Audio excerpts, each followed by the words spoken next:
За минувший месяц, с тех пор, как запустили услугу внесудебного банкротства, из 2000 заявителей только 413 получили одобрение, а в республике заявителей числится не больше 30. Причину таких цифр эксперты объясняют недостатком информации о требованиях к должникам, хотя бы потому, что процедура эта совсем новая.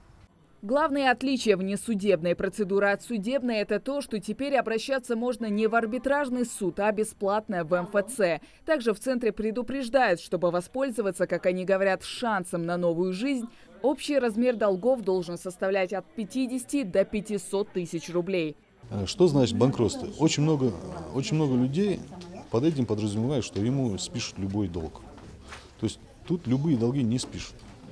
Действительно, если человек попал в такую ситуацию, где у него нет дохода, где у него нет для судебных приставов, да, чтобы изъять никаких каких-то собственных, имущества собственного, и так далее, то в этом случае на него закрывается исполнительное производство.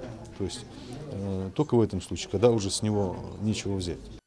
Если судебная процедура длится от нескольких месяцев, а иногда до нескольких лет, то новая услуга ровно полгода. Кстати, включаются в долги не только займы, кредиты и штрафы ДТП, но и алименты, налоги и сборы по другим обязательным платежам в бюджет.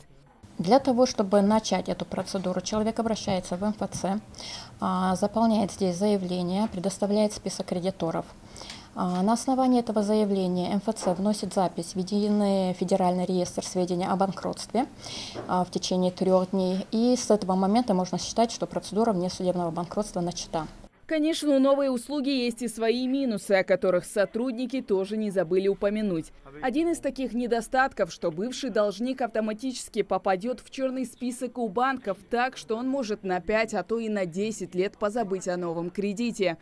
В случае, если вас включат в реестр банкрот и признают вас банкротами, вы не сможете в течение 5 лет брать суду, получать кредиты, быть поручителем по тем или иным сделкам. Вы не сможете находиться в составе управляющего органа юридического лица, либо руководить юридическим лицом. Это основные подводные камни, которые есть, те ограничения, которые возникают в случае признания банкротом.